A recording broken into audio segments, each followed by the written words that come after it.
अभंगाच्या माध्यमातून जगद्गुरु तुकोबा यांनी धर्म केंद्रस्थानी मांडलेला आहे. आणि या अभंगाच्या माध्यमातून धर्माची जर व्याख्या बघायला गेली तर धर्माचे 3 अंग येतात.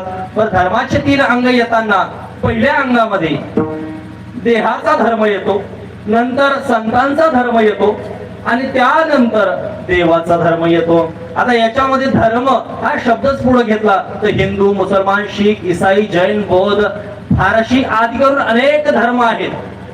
पण आदी धर्मांवर आपल्याला बोलायचं नसून आपल्याला खरा जो धर्म आहे, या सर्वांची जी सांगड आहे, या सर्वांचा धर्म मूल्य आहे, या धर्माचं जे खरं स्वरूप आहे हे आपल्याला या अभंगाच्या माध्यमातून किंवा आजच्या या चिंतनातून जाणायचं आहे. विठ्ठल आज प्रामुख्याने पाखंड्यांचं खंडन करायचं या अभंगातून कसं आहे. अनेक जण आहेत आपल्या परीने आपल्या मनाला वाटेल असा धर्म मांडू राहिलेत आणि धर्म मांडून वाटेल तसं आपल्या धर्मग्रंथांचं, धर्मतत्वांचं, धर्मशास्त्रांचं आणि धर्मसंतांचं विटंबन करायला लागलेली आहेत. आणि या अधर्म्यांपासून आपल्याला वाचायचं असेल तर धर्मतत्व आधी जाणून घेणं महत्वाचं आहे. त्यामुळे या 3 अंगांचा मुख्य अभ्यास करायचा आहे. प्रामुख्याने प्रथम येतो तो म्हणजे देहाचा धर्म. आणि देहाचा धर्म, परत देहाचा धर्म घेतला तर म्हणजे विशेषत्वाने माझ्या देहाचा धर्म नाही किंवा नागोराव मामांच्या देहाचा धर्म नाही, नितीन दादांच्या देहाचा धर्म नाही, तर आपल्या सर्वांच्या देहाचा धर्म एक आहे. भगवंतानी आपल्याला देह कशासाठी प्रदान केलाय? बोला बोला.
देवे दिला देह भजना गोमटा आणि तया झाला फाटा बाधिकेचा.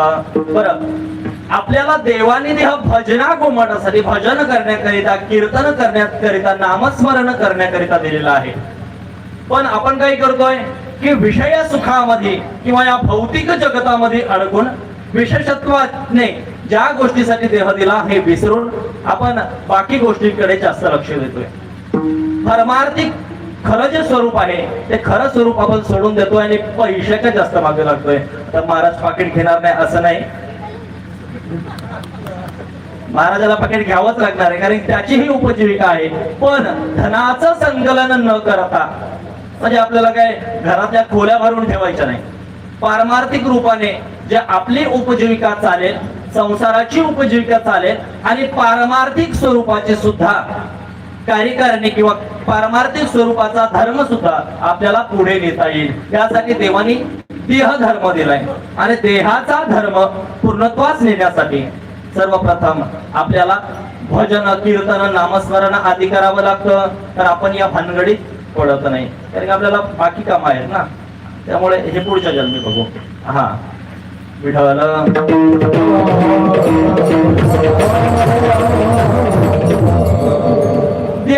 झाला. मग दुसरा धर्म कुठला? संत धर्म. काय हो मग संतांची देह काय विपरीत असतात का?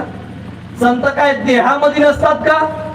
नाही, संत देहामध्ये असतात, पण त्यांनी आत्मस्वरूपाला आत्मज्ञानाला प्राप्त केलेलं असतं.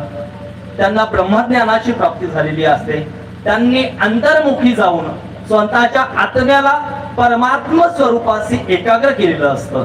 आणि परमात्मा स्वरूपाची जाणीव झाल्यानंतर कुठलाही माणूस असू द्या, देव पाहावया गेलो आणि देवाची मुली गेलो.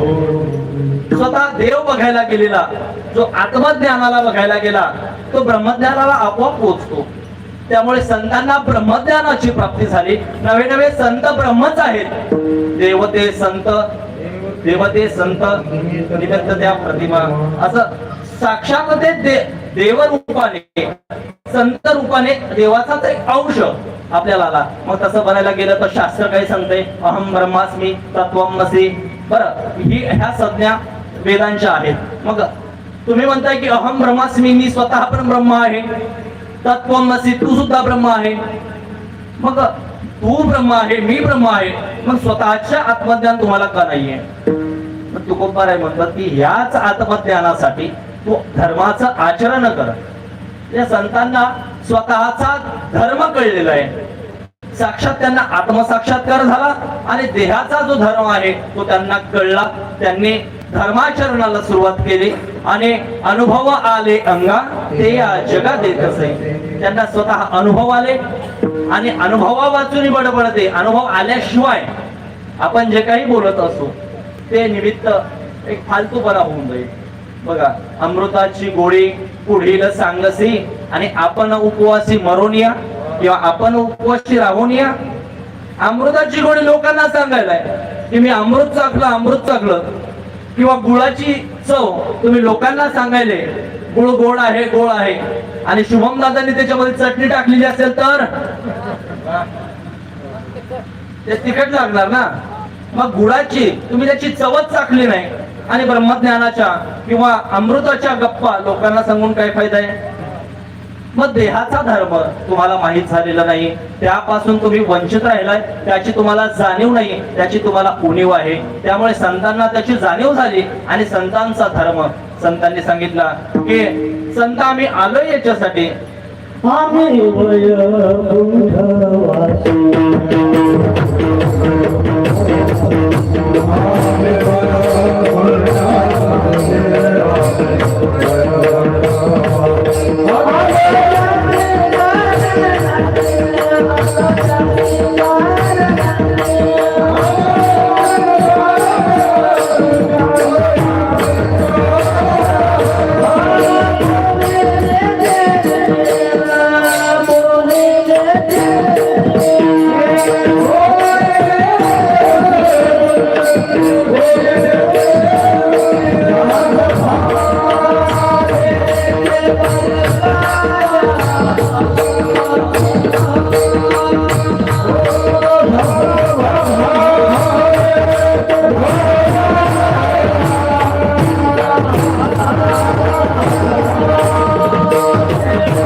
आता सर्वांसाठी टाळ्या होऊन जातो नादर. वा वा वा उत्तम. असो विठाला